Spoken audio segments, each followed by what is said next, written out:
What if smart glasses didn't make you look like a techno cyborg jerk? That's exactly what Intel is making. These smart glasses are called Vaunt, and they're completely different from what you're expecting. What's amazing about these glasses is they look normal, and they feel really light in my head. They only weigh about 50 grams. They're designed to do just one thing, show you simple, basic information in one of your eyes. It has this little red monochrome projector that shines an image on a holographic mirror thing, which then bounces it directly into my eyeball, so I don't have to focus on it, it's just sort of down there. But the best part is that if you're not looking just slightly down at the display, it completely disappears so it's not distracting you. The other thing is you're not going to be tapping and swiping and doing whatever you might do like you did with Google Glass. There's no camera here. It's meant to be non-intrusive, non-annoying in social situations. But you can do little subtle things, like if a notification comes in and you want to read it, you can just kind of look over and it'll slide in, or you can dismiss it like that. Vaunt glasses are a prototype project from Intel's new devices group, and later this year, developers are going to be able to start using them. Now, they do need to be fitted to your eye's interpupillary distance so that the display can actually line up to your eyeball. So we went into Intel's lab in San Francisco to try them out. Take a look. Tell me what you see. I see a red, I see an incoming call from CEO Brian Krzanich. You gotta take that. It fits on your face, and it's basically, it's a heads-up display. It's just displaying some red text here that I'm just seeing right below my standard line of vision. How on earth is this thing showing me a heads-up display? Because I don't see it on the glasses. In fact, I don't even, right there. I can finally see this thing is projecting into my eye. That's right. How is it? Is it a laser? Like, what's the story there? It is a VCSEL. A VCSEL? Yep. What is it? What is a VCSEL? Vertical cavity surface emitting laser. Is this a safe thing to have? Absolutely. It's so low power, it's at the very bottom end of a class 1 laser. We had to integrate very, very power efficient light sources, MEMS devices for actually painting an image. We use a holographic grating embedded in the lens to reflect the correct wavelengths back to your eye. The image is called retinal projection. So the image is actually painted into the back of your retina. If you wear prescription glasses, the prescription is used for looking at the world, but not for the image we send you. You can have terrible vision and still see bright, sharp, clear image that looks like it comes from infinity. I know what you're thinking. A thing that shows notifications in my eyeball all the time is awful. And Intel is very aware that you think that's awful. So they're trying to be really smart about the stuff that it shows you. It's trying to only show you really contextually important information. When these things are available to buy, what is it going to do? Like, what sort of things is it going to enable? Is it just going to be, all my Twitter mentions rolling in my eye all the time? Because that sounds awful. It's not. Okay. As you're walking around, understanding where you are, that restaurant or that restaurant, which one has a better Yelp review?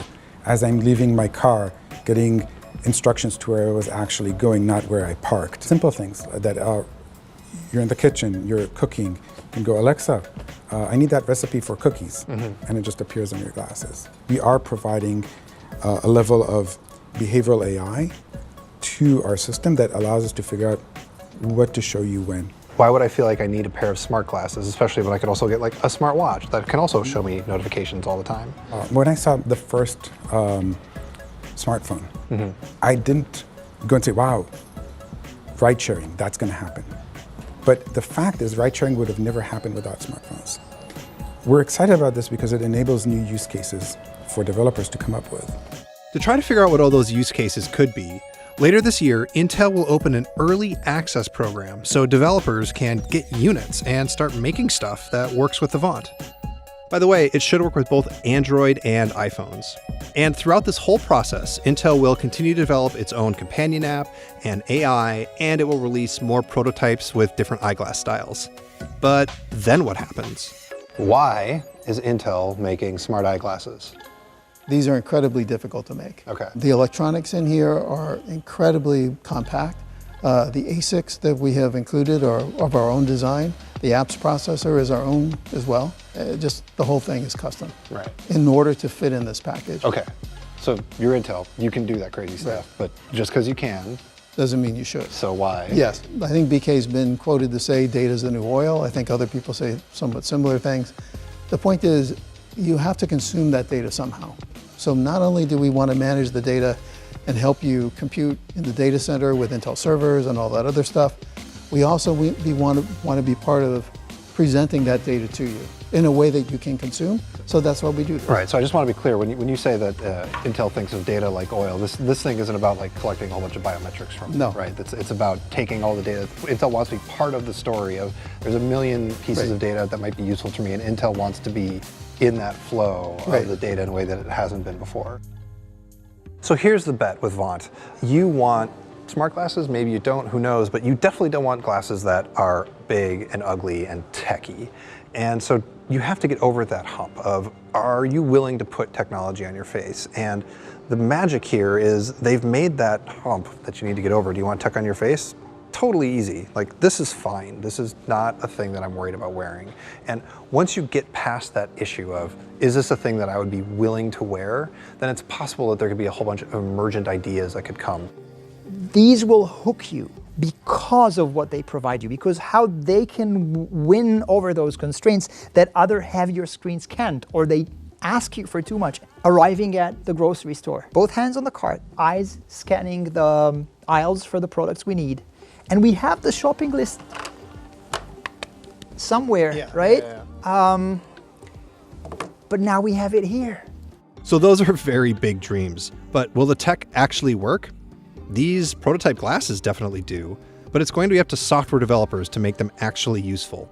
And maybe more importantly, do you remember how smartphones changed how we all talk to each other? What do you think smart glasses are going to do? Will we accept that the people we're talking to might be reading Facebook on their glasses when we're just trying to have a dinner conversation? You can't really tell when somebody is paying attention to something on a Vaunt. Only the person wearing the glasses can see it. We're a little ways from needing to worry about those social questions.